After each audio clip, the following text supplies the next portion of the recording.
Allow me a bit of Rosh Hashanah nostalgia as I share with you some rabbinic experiences as well as lessons learned over my 38 years in the pulpit rabbinate. It's hard for me to believe that this is actually my 48th year on the pulpit for the High Holy Days. 26 years as your rabbi, 12 in Meriden, Connecticut, and 10 years starting in my teens as a cantor, my first High Holy Day pulpit in Green Bay, Wisconsin, where exhausted after Yom Kippur, I attended my first Monday night football game with the Green Bay Packers. My very first Rosh Hashanah at Beth Israel was quite instructive and memorable, but perhaps not for the reasons that you might think. I had just given my first sermon, used my first prop actually, relating Jewish growth and learning to Jewish spiritual fitness, wearing this very hat that was tucked in the back of my closet all these years, which reads Jewish Fitness Trainer, and ending the service with shofarot blowing throughout the synagogue, a custom that we continued throughout the years. It was following services during lunch with families from Beth Israel as our guests that the telephone rang.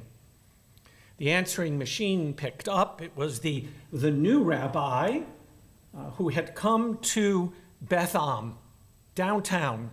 As I understood as a newbie, geographically in Baltimore, pretty much the furthest synagogue away from us.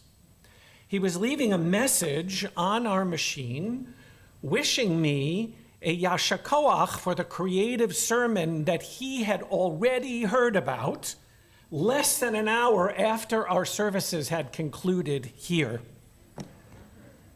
It was then that I truly understood the reputation that I had heard often about the Baltimore Jewish community, Smalltimore. Right? Well, that memory alone spurred me to consider a synopsis of each of my sermons from Rosh Hashanah over the past quarter of a century. But don't worry, Cindy talked me out of it. When we made our decision to come to Baltimore, I had already internalized the message that a congregation is not just a place from which we get a paycheck. It has to be our community, our home as well. In many ways, matching a rabbi with a congregation is a lot like making a shidduch. It has all the complexities of finding a spouse, a life partner, one which, after 37 years this past July with Cindy, I'm sure that I succeeded. One of the most often asked questions of me over the years is, whatever made you to decide to become a rabbi? Which, at times, came off sounding like, what kind of job is that for a nice Jewish boy? And other times it sort of sounded like, when did you have your first psychotic episode? My own personal epiphany of sorts was when I was in the 8th grade or so. The place was a Thanksgiving annual morning service at my shul where area congregations gathered to celebrate the holiday. There were a few rabbis. Most were my teachers already in the Hebrew high school. I realized that here were rabbis who were actually paid to help people try to make sense out of the holiest moments in their lives. It struck me then, and it still strikes me now, that surely there could be no more gratifying or important way for me to earn a living. They pay you to work at being a mensch. Why wouldn't everybody want to do that? And so my search for community began a lifetime ago, which led me to USY and Jewish camps and eventually to the Jewish Theological Seminary. And it was in those communities that I truly grew up, came to know myself and what I wanted to do with my life, not just a career as a conservative rabbi, but a calling. Judaism was something that I shared with others, was an opportunity to learn and to teach, to give and to take. Of course, my faith is deeply personal, but it became most real when I could share it with you through study, prayer, and a life of connection and meaningful Jewish experiences. Some of my rabbinic mentors, some had good advice. Others I ignored. I remember one of my rabbinic teachers telling us, never, as a rabbi, invite people into your home or your family's life. Never. Thankfully, we've been blessed with sharing with so many in our home Shabbat and holiday experiences. Shira attended our wonderful preschool. Our kids were involved in USY, and to this day, we as a family remember how special it was to have many hundreds of congregants stand with us to recite the Shehecheyanu at David, Josh, and Shira's B'nai Mitzvah. And we look forward to celebrating the birth of our first grandchildren, twins, this December. Yeah. I remember one of my first experiences in Meriden, Connecticut, which taught me my first rabbinic lesson in humility. I just arrived. I was told that a young mother, terminally ill, was in the hospital. When I walked into the room, a social worker was just concluding a counseling session with her. I came in and sat quietly down. As I reconstruct the conversation, the woman said to the counselor, "But how can I be a mother? I don't have even the strength to get out of bed." At first, he seemed to somewhat scold her. "Is that what you have to do to be a mother? Is a mother just cooking and schlepping and playing?" "No, I guess not," she whispered. "A mother is supposed to love and to teach." "So," he said, "be a mother. Maybe you want to teach them about faith and about courage. Maybe you have an opportunity few mothers will ever understand." All three of us became emotional. "Oh, thank you," she said to him. And as he left, I sat motionless in the corner. Startled, the woman turned to me and said, "Who the hell are you?" It was then and there that I knew that pastoral presence would be an important part of my rabbinate. It's the reason why we've worked to create the Shleimut program here at Beth Israel, built up over the past 16 years, as well as our newest part of Shleimut, Re'im, with trained volunteers there for those who just want someone to listen as Re'im, as empathic friends. A large part of my rabbinic life has been studying and sharing timeless Jewish texts. And there are a few go-to stories that I've gone back to numerous times in my rabbinate. But each time I do that, I learn something different. One, most of us probably learned as children, is about a stranger who came to the two greatest teachers of the first century, Hillel and Shammai, with a very odd request. "Teach me the Torah," he said, "while I stand on one foot." Well, first he came to the sage Shammai to make his request. "Teach me the Torah, Rabbi, as I stand on one foot." And what does Shammai do? He picks up a builder's ruler and he chases him away. And then he comes to Hillel to make the request. "Teach me the Torah on one foot." And so Hillel teaches him That which is hateful to you, do not do to your fellow. That is the whole Torah. The rest is commentary.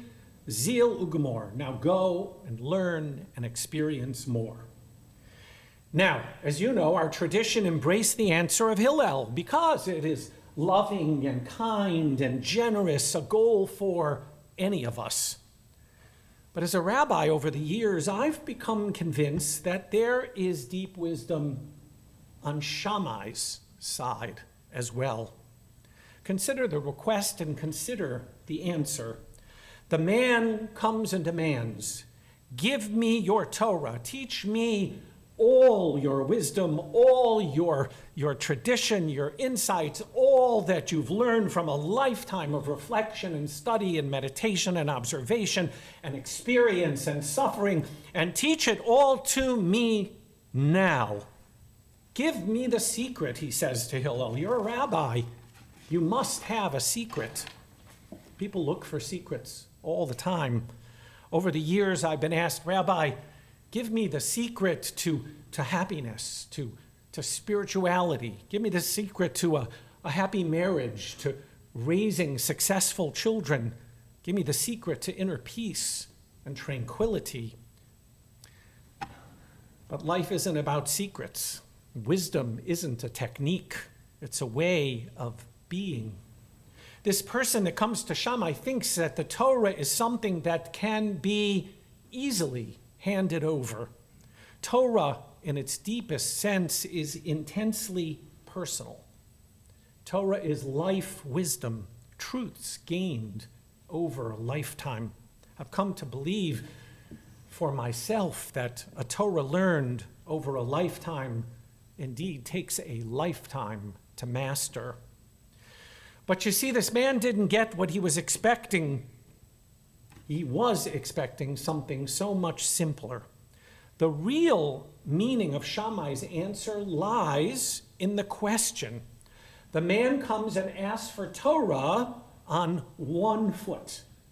He wants a Torah that is mono-oral, one voice, one truth, monolithic, doctrinal, not to mix metaphors, but a catechism of sorts. Do this, believe that. This is truth, emes. But you know and I know, it's never on one foot. It's always dialectical, an argument, and tension, and polarity. Truth is too big to put into simple maximums. It almost always comes in contradiction. To be Jewish is to live with an acknowledgement of life's contradictions, to live with all of the tension and all of the ambivalence and the ambiguity and the paradox of life as we experience it. It was the philosopher Isaiah Berlin that quipped that for every difficult, complex problem in politics, in life, and in thought, there is always a simple answer, which is always wrong. As I reviewed my Rosh Hashanah teaching of Jewish values over the years, trying to make sense of the world in which we live, I was surprised about how many of them highlighted the enduring value of civility, of derech eretz. After a visit many years ago to the Lincoln Presidential Museum, I spoke about his prescient words, "A house divided against itself cannot stand." That message is a leitmotif, a recurrent theme in our society that I have felt compelled to address many times since, one which almost came true this past year on January 6th. It continues to be a worry and a disturbing trend for so many of us as Americans. In so many ways over the decades, we've asked ourselves the question, how can we start the process of reintroducing a sense of civility, of derech eretz in our ever more complex and polarized world? And we have some Jewish answers by encouraging us to see even those with whom we disagree as full equals before God, made B'Tselem Elohim in God's image. Derech Eretz enables us to hold respectful dialogues without which democratic decision-making and living amongst each other is impossible. Now, I recognize how difficult, almost impossible challenge that can be when most of us feel like we live in a parallel universes of truth with a capital T.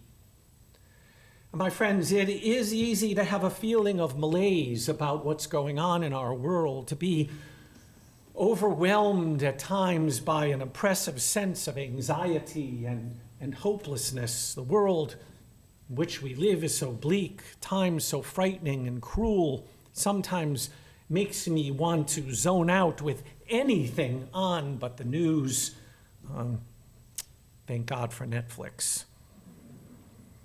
What can I do to change the world or solve the overwhelming problems that we're facing these days? How can I use my Judaism and the values that I have been taught to make a difference? The world of our great-grandparents was shaped by Jewish values and principles, by action-laden words which are still cornerstones of our tradition, recited each year as we did this morning in the Unetane Tokef prayer. Tshuva, action when we have erred. Tzedakah, our responsibility for the social construct, as well as righteous acts of caring and compassion. And tefillah, our ability to judge ourselves, the meaning of hitpalel, to look inside of ourselves and to help repair the world.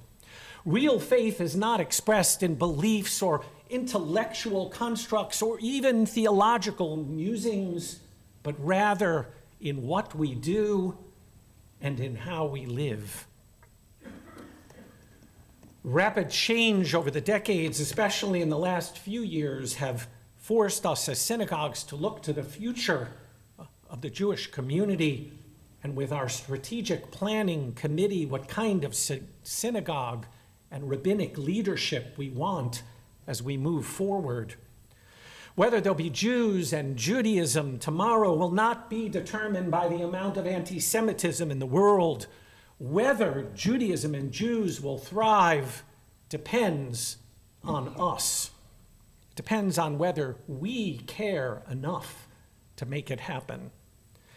In a 21st century consumer-driven economy, people tend to equate the synagogue with the services they receive rather than the relationships they nurture and develop. When they've received what they want, they feel no qualms about simply walking away. Somehow we have failed to make that person feel that they are part of a larger community. I've always believed that a synagogue is more, much more, than a service provider. It's a sacred community, what we call in Hebrew a kehilah kedoshah. We come to forge connections with others who share similar values, who also have come to find solace and strength in their daily lives. We come to tell our own personal stories and to learn from others. We come in search of the divine, however we choose to divine the sacred in our lives. We know today that we need to meet Jews where they are. We need to engage Jews at home, in parks, in coffee shops when that becomes possible again, and online, empowering them to create meaningful experiences. And though we have poured so much love and thought into our buildings, we must not allow property lines to be the boundaries of organized Jewish life. We also need to embrace diversity. We're a people of different racial backgrounds, sexual and gender identities, family compositions, physical and cognitive abilities, economic statuses, and more. Our members also express their Judaism in a variety of ways. One of the true blessings of being a rabbi is that in my career, I have been privileged to see so many of you transform, even with the greatest of challenges, in meaningful ways. I've been with you when you've experienced a loss or facing loneliness and have witnessed you finding renewed help and purpose by working to give your lives a Jewish context and find meaning within. And as I have had a front row experience to what you have experienced in life, the joys and the sorrows, and seeing what you have done to elevate your lives, I am nothing short of inspired. Like many clergy along the way, there have been times when I've questioned my own leadership. I had a professor at the seminary who once told a group of us something that always stuck with me. He said, people are going to have many opinions about you, and they won't hesitate to express them to you. So just remember this as a rabbi. You're not as good as people say you are, but you're also not as bad. I found that oddly comforting. Some professions just seem immune to any amount of prior experience or self-confidence, no matter how well prepared or how good you think you are. You always feel a little bit inadequate, unworthy. Perhaps none more in the tightrope act of impersonating a rabbi. No matter how much you know, you're never wise enough. No matter how devout, you're never pious enough, which actually brings me back to another very critical and important Torah lesson for me and for all of us, anivut, humility. According to our tradition, the aleph of the very first word of the book of Vayikra, Leviticus, is ze'irah. It's very small, much smaller than the other characters. But aleph is also the first letter of the very first word that God spoke on Har Sinai. For spiritual leaders, that's the whole point. Hearing the aleph, but not getting too big on account of it. With this small aleph in mind, we could all be a little more forgiving of our neighbors than we've been in this deeply polarized world that we now find ourselves. We could use, it's not easy, the power of forgiveness to begin the conversations that make for a better world. A little more humility all the way around is in order. Back in my seminary days, I kept hearing the story from many, many people, which recounted Dr. Mordechai Kaplan's classes at the Jewish Theological Seminary with students such as Rabbi Arthur Hertzberg, who grew up here in Baltimore. And Dr. Hertzberg recalled on how Monday, Dr. Mordechai Kaplan would model a sermon on the weekly Torah reading, and then on Wednesday, he would call upon a student to do the same. Now, Kaplan was notorious for tearing into his students' sermons, instilling so much fear in them that when a student's turn came that next week, he actually delivered word for word the remarks that Dr. Kaplan had shared just 2 days before. And when Dr. Hertzberg finished, Kaplan proceeded to tear his sermon apart. But Dr. Kaplan, Hertzberg pleaded, I'm only saying what you said 2 days ago. Ah, but Arthur, came the reply, I have evolved since then.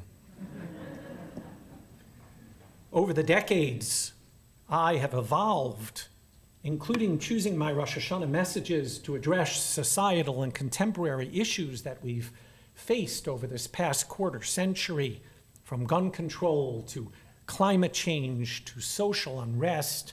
I've used the growth of technology, Facebook, Twitter, YouTube, selfies, the internet influencers to make my points.